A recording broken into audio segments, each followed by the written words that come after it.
Hello বন্ধুরা, আসসালামু আলাইকুম। আশা করি ভালো আছেন। তো আপনাদের উদ্দেশ্যে আমার কিছু কথা। আমরা যারা ঢাকা শহরে থাকি তারা গ্রামের বাড়িতে গেলে অসুস্থ হয়ে যাই। প্রচন্ড গরম পড়েছে, আর এই গরমে আমরা যদি একটু খেয়াল না রাখি তাহলে অবশ্যই অসুস্থ হয়ে পড়ব। আর এখন আমরা ফ্রিজের কোনো ঠান্ডা পানি খাবো না, শুধু লেবুর শরবত খাবো। লেবুর শরবত খাবো বারবার। আর যা খাবার খাবো অল্প অল্প করে খাবো, প্রয়োজনে বারবার খাবো। একবারে খেলে পেট খারাপ হতে পারে, আরো নানান সমস্যা হতে পারে। আসলে আমরা তো চাকরি করি, টাইম মেপে খাই। আর যদি অসুস্থ হয়ে পড়ি তাহলে কর্মস্থলে সঠিকভাবে আমরা আসতে পারবো না, সঠিক সময়ে আসতে পারবো না। একদিন কর্মস্থলে না আসলে আমরা জানি যারা চাকরি করি কত টাকা যায়, হাজিরা বোনাস, তা আরো অনেক কিছু আছে, হাজিরা। তাই আমরা এমন কোনো কাজ করব না যাতে আমরা অসুস্থ হয়ে পড়ি।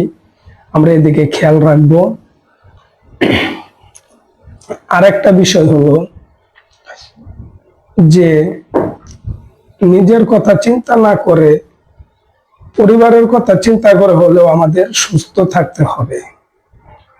কারণ আমার দিকে আমার পুরা ফ্যামিলি, কত লোকজন তাকিয়ে আছে। আমি যদি অসুস্থ হয়ে পড়ি তাহলে সব আনন্দ মাটি।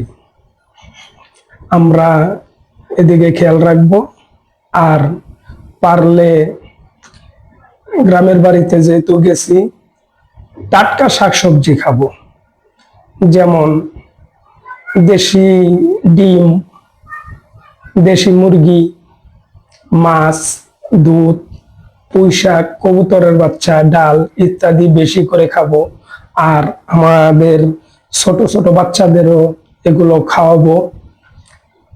তো আমি চাই আমার একটা বন্ধুও যাতে অসুস্থ না হোক, সবাই যাতে সুস্থ থাকে।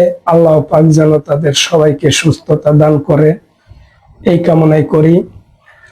তো বন্ধুরা, সুস্থ থাকবেন, ভালো থাকবেন। অবশ্যই আমার জন্য একটু দোয়া করবেন।